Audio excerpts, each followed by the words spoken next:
नमस्कार. कथा या चॅनलवरती आपल्या सर्वांचे मनपूर्वक स्वागत. हिरण्यगर्भ एक कादंबरी. कथा ब्रह्मांड नायकाची श्री स्वामी समर्थांची. गेले 31 भाग आपण श्री स्वामी समर्थांचे चरित्र अगदी मनापासून ऐकत आहात, त्याबद्दल मी तुमची सर्वांची आभारी आहे. आपणास जर या कथा ऐकण्यास आवडत असतील तर माझ्या चॅनलला सबस्क्राईब करा आणि शेअर करा. भाग 32. इसवी सन 1830 ते 31चा काळ असावा. योगीराज आता फिरत फिरत पश्चिम किनाऱ्यावरील मुंबापुरीत पोहोचले. मुंबापुरी म्हणजे सध्याचे मुंबई. हे त्यावेळचे ब्रिटिश सरकारचे एक मुख्य ठिकाण होते. मुंबई बंदरातून मोठा व्यापार चाले. शहरातील दक्षिणेकडील वरळीच्या समुद्रकिनाऱ्यावरील एका लहानशा बेटावर अतिशय प्रतिष्ठित आणि प्रसिद्ध हाजी अली दर्गा आहे. तेथे सय्यद पीर हाजी अली शाह बुखारी यांची समाधी आहे. जवळजवळ 400 वर्षांपूर्वी बांधलेल्या या दर्ग्याजवळ योगीराज किनाऱ्यावर बसले होते. अचानक योगीराजांच्या मनी काय आले काय माहीत नाही, पण ते झटकन उठून दर्ग्याकडे चालू लागले. समुद्र भरतीची वेळ होती. समुद्राच्या लाटाही परमात्म्याच्या चरण स्पर्शासाठी उत्सुक होत्या. किनाऱ्यापासून दर्ग्यापर्यंत जाण्यास समुद्री खडकांवर एक पाऊलवाट होती. योगीराज पाऊल वाटेवरून दर्ग्याकडे चालू लागताच समुद्राच्या लाटा उंचावून योगीराजांच्या चरणस्पर्शासाठी धडकू लागल्या. प्रत्येक लाटेबरोबर पाण्याचे तुषार उंच उडून संध्याकाळच्या सूर्यमावळतीच्या वेळी इंद्रधनुष्य कण योगीराजांवर उडवून जणू त्यांचे स्वागतच करीत होत्या. तुरळक लोक होते. योगीराज दर्ग्यात जाऊन काही क्षण उभे होते. त्यांचे आणि पीर हाजी अली शाह बुखारींचे सांकेतिक भाषण चालू होते. असं म्हटलं तर वावगं ठरणार नाही. जे कोणाच्याही समाजाच्या बाहेर होते, समजण्याच्या बाहेर होते. काही काळ संभाषण झाल्यावर योगीराज दर्ग्याच्या पाठीमागच्या समुद्री किनाऱ्यावरील खडकांवर उभे राहून लागले. अरबी समुद्राच्या क्षितिजावर कलंडणाऱ्या सूर्यबिंबाकडे पाहत ते उभे राहिले. आज परमात्मा स्वतःच निर्माण केलेल्या पृथ्वीवरील हे दृश्य कौतुकाने पाहत होता. योगीराजांची नजर आता डावीकडे काही अंतरावर समुद्री खडकांवर असलेल्या प्रसिद्ध श्री महालक्ष्मी मंदिराकडे गेली. मंदिराच्या पुनर्बांधणीचे काम चालू होते. या मंदिरांचा इतिहास हॉम्बी वेलाडच्या इमारतीशी संबंधित होता. हॉम्बी वेलाडच्या इमारतीचे बांधकाम सुरू असता समुद्राला लागून असलेली मोठी भिंत 2 वेळा कोसळली. इसवी सन 1784-85च्या त्या काळात रामजी शिवजी प्रभू हे इंग्रजांच्या सेवेतील मुख्य अभियंता होते. त्यांना भिंत कोसळल्याने त्यांचे काहीच कारण कळत नव्हते. परंतु नंतर त्यांना स्वप्नात दृष्टांत झाला आणि देवीने मला किनाऱ्यावरून बाहेर काढ असे सांगितले. रामजी प्रभू हे भगवतीची भक्ती करणारे साधक होते. त्यांनी किनाऱ्यावर शोध घेण्यास सुरुवात केली. शोधत असताना त्यांना त्रिदेवी म्हणजेच महाकाली, महालक्ष्मी व महासरस्वतीच्या 3 मूर्ती समुद्रकिनारी पाण्यात मिळाल्या. रामजी प्रभूंनी तेथे एक छोटेसे मंदिर किनाऱ्यालगतच स्थापून विधिवत तिन्ही देवींची स्थापना केली. ह्या मंदिराची स्थापना झाल्यावर हॉम्बी वेलाड इमारतीचे काम काहीही विघ्न न येता पार पडले. रामजी प्रभूंनी भगवतीचे आभार मानले. आता 1830च्या सुमारात हे छोटेखानी मंदिर जवळजवळ 50 वर्ष समुद्र किनाऱ्यावरील भरती, ओहोटी आणि इतर प्रतिकूल परिस्थितीमुळे जुने झाले होते. त्याचे पुनरुज्जीवनाचे काम मुंबईच्या एका व्यापाऱ्याने धाकजी दादाजी यांनी चालू केले. योगीराज हाजी अलीच्या पाठच्या बाजूस असलेल्या समुद्रातील खडकांवर लीलया चालत श्री महालक्ष्मीच्या मंदिराकडे चालले. अंधार होऊ लागला होता, परंतु योगीराजांना काहीही पर्वा नव्हती. महालक्ष्मीच्या मंदिरात योगीराज पोहोचले. मंदिराचे बांधकामाचे सामान इतस्ततः प्रसरले होते. मंदिरात 4-5 दीप लावलेले होते. काही काळ योगीराज मंदिराच्या ओवरीवर जाऊन बसले. रात्र होऊ लागली होती. पुजारीही आता मंदिर बंद करून घरी जाण्याच्या तयारीत होता. मंदिराच्या ओवरीत बसलेल्या योगीराजांच्याकडे त्याचे लक्ष गेले. योगीराज हातातील गोटीबरोबर खेळत एकटेच आपल्या तंद्रीत बसले होते. पुजाऱ्याने योगीराजास आपण आता मंदिर बंद करणार आहोत असे सांगताच योगीराज हसू लागले आणि म्हणाले, अरे मी काही कोणाच्या अधीन नाही, चल निघ येथून. योगीराजांची तेजस्वी मुद्रा आणि आवाजातील जरब यांनी पुजारी घाबरला आणि मंदिराबाहेर पडला. रात्र झाली होती. असं म्हणतात आता फक्त समुद्राच्या किनाऱ्यावर धडकणाऱ्या लाटांचा आवाज होता. योगीराजांचे चालूच होते, शिवशंकर शिवहर शंकर नमामि शंकर शिवशंकर शंभो. ब्राह्ममुहूर्तावर योगीराजांनी अचानक हाक मारली, "या बायांनो या." मंदिरात 2-4 दीपक तेवत होते. तेवढ्यात पायातील पैंजणांचे आवाज येऊ लागले आणि मंदिराच्या ओवरीत महाकाली, महालक्ष्मी आणि महासरस्वती अशा 3 जणी प्रगट झाल्या. योगीराजांना प्रणाम करून म्हणाल्या, "प्रभू, आपले चरणच आमच्या दारी लागले. आम्ही धन्य झालोत." योगीराजांनीही आपला वरदहस्त त्यांना आशीर्वाद देण्यासाठी उचलला. परमात्मा आणि त्रिदेवी ब्राह्ममुहूर्तावर समुद्रकाठच्या त्या मंदिरात आज भेटत होते. योगीराजांच्या आज्ञेने त्रिदेवी या सृष्टीच्या पालनहार बनल्या होत्या. पहाट होत आली होती. त्रिदेवींनी योगीराजांची आज्ञा घेतली. सूर्यबिंब पूर्वेस उगवले होते. योगीराज मंदिरातून बाहेर पडले व गिरगावच्या दिशेने वळले.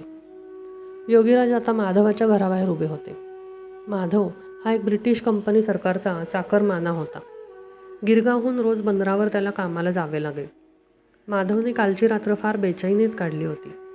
गोऱ्या साहेबाने दिलेली कामाची जबाबदारी पूर्ण झाली नव्हती. तो खरंच प्रखर दत्तभक्त असल्यामुळे श्री गुरु दत्तात्रेयांची करुणा भाकत होता. नोकरी जाईल की काय असेही त्यास वाटत होते. तेवढ्यात योगीराजांनी माधवाला हाक मारून घराबाहेर बोलवले. माधव घराबाहेर येऊन पाहतो तर एक 7 फूट उंच, रुबाबदार, भेदक नजरेची सूड घातलेली व्यक्ती उभी होती. ती व्यक्ती म्हणजे दुसरे तसरे कोणी नसून आपले योगीराजच होते. माधवच्या हाकेस धावून आले होते. योगीराजांनी तात्काळ माधवचा हात धरला व म्हणाले, "चल, आपल्याला बंदरावर साहेबास भेटावयास जायचे आहे." माधवला घाम फुटला होता. ही भेटायला आलेली व्यक्ती कोण आहे हेही त्यास कळत नव्हते. तरीही माधव कळसूत्री बाहुलीसारखा योगीराजांच्या बरोबर निघाला होता. माधवला घेऊन योगीराज बंदरावर पोहोचले. सगळीकडे कामाची धामधूम चालली होती. माधवला योगीराज अचूक त्याच्या गोऱ्या साहेबांच्या कार्यालयासमोर घेऊन उभे राहिले. माधवला राहून राहून आश्चर्य वाटत होते की या व्यक्तीला सर्व कशी माहिती आहे. त्या बिचाऱ्याला काय माहीत होते की विश्वाची व्यवस्था चालवणारा परमात्माच त्याच्याबरोबर आला आहे. आता त्या 2 जणांनी गोऱ्या साहेबाच्या कार्यालयात प्रवेश केला. माधवचे हृदय धडधडत होते. त्यास भीती वाटत होती. 2 जण साहेबांची वाट पाहत बसले असता योगीराजांनी आपला आश्वासक हात माधवच्या हातावर थोपवला. त्या स्पर्शाने माधवचे मन शांत होऊ लागले. साहेबांचे आगमन झाले. माधव ताडकन उठून उभा राहिला. योगीराज मंद स्मित करून माधवला पाहत होते. साहेबांनी माधवबरोबर आलेल्या योगीराजांस पाहिले. क्षणात त्याची नजर बदलली. आदरयुक्त भावनेने त्याने योगीराजांना वंदन केले. माधव पाहतच राहिला. योगीराज साहेबांशी अस्सलखित इंग्रजीमध्ये बोलत होते. योगीराजांनी साहेबांस, "माधवा, माझा नातू आहे," असे सांगितले. साहेबांनी दिलेली जबाबदारी माधव काही अपरिहार्य कारणामुळे पूर्ण करू शकला नाही. परंतु ते काम आता झाले आहे असे योगीराजांनी म्हणताच माधवला तर धक्काच बसला. साहेबही म्हणाले, "तेच तर बघून मी आता परतत आहे. परंतु आज आपली भेट इथे झाली याबद्दल मला खूपच आनंद झाला." 4-5 वर्षांपूर्वी इटलीतील रोमजवळ व्हॅटिकन येथे सेंट पीटर स्क्वेअरमधील आपली झालेली भेट अविस्मरणीय होती. माधवला काहीच समजत नव्हते. योगीराजांनी माधवचा हात धरला आणि ते उठले. साहेबही आता आदराने उठून उभे राहिले होते. माधवला आपले उर्वरित काम कुणी केले ते साहेबांना कसे कळले, या आजोबांची साहेबांची असलेली ओळख आणि बोलणे हे सगळेच अनाकलनीय होते. योगीराज माधवला घेऊन बाहेर येऊन बंदरातील धक्क्यावर एकीकडे बसले. सकाळचे आता 11 वाजले होते. माधव योगीराजांकडे पाहतच राहिला होता.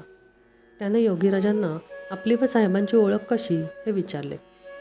योगीराज प्रसन्न मुद्रेने सांगू लागले, "तुझा साहेब मला रोमजवळील व्हॅटिकन सिटीच्या सेंट पीटर स्क्वेअरमध्ये भेटला होता.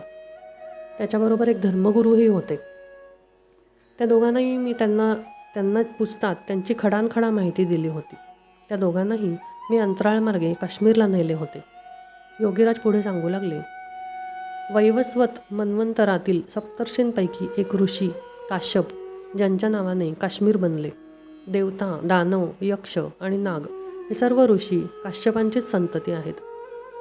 माझ्या आज्ञेने ऋषी काश्यपांनी जलोद्भव नावाच्या दृष्ट दैत्याचा नाश करण्यासाठी त्यांच्या नागवंशीय अनंतनाग नावाच्या मुलास पाठवले होते. ऋषी काश्यपांनी सतीला आंधण दिलेल्या सतीसार सरोवराकाठी युद्ध झाले. अनंतनागाने सरोवराच्या पश्चिमेला वराहमुख म्हणजेच सध्याचे बारामुल्ला नावाची दरी खोदून त्याद्वारे सरोवरातील पाणी सर्व बाजूला जमिनीने वेढलेल्या सागरात वाहवून दिले. त्या सागराचे नाव काश्यप सागर म्हणजे सध्याचे कॅस्पियन सी होय.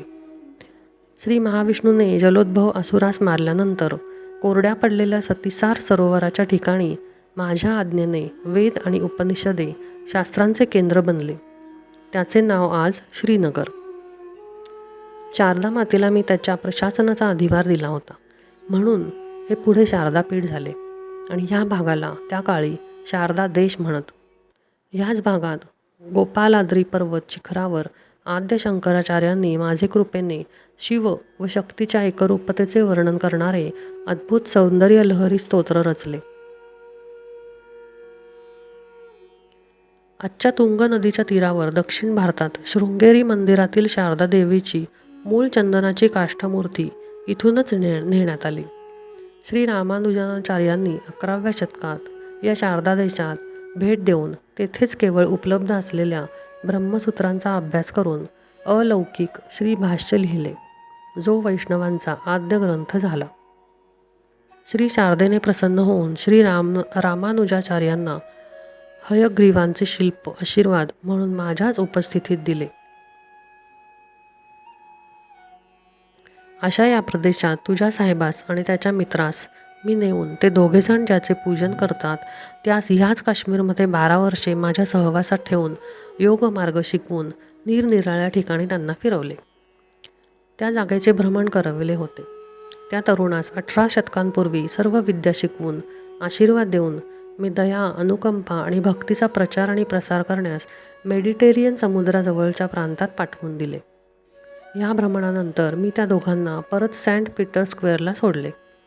तेव्हा तुझ्या साहेबांबरोबर असलेल्या धर्मगुरूंनी त्यांच्या डोक्यावरील लंबगोल टोपी माझ्या पायाशी ठेवून आशीर्वाद घेतला. त्यांची प्रेमाची आठवण म्हणून बरेच वेळा मी अशी ही लंबगोल टोपीचे वस्त्र आनंदाने शिरावर धारण करतो. तुझा साहेब पूर्वजन्मातील भ्रष्टयोगी आहे, म्हणूनच परत या भारतखंडात नोकरीनिमित्त आला आहे. त्याची आणि माझी भेट होण्यासाठी मी तुला कारणीभूत केले होते. माधवचे डोके सुन्न झाले होते. आपल्याबरोबर कुणीतरी अमानवी महान व्यक्ती आहे याची त्यास जाणीव झाली होती. माधवने त्वरेने योगीराजांचे पाय धरले. योगीराजांनी आपला हात माधवच्या डोक्यावर ठेवला आणि ते गुप्त झाले.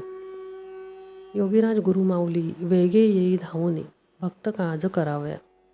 भाग 32 समाप्त. धन्यवाद.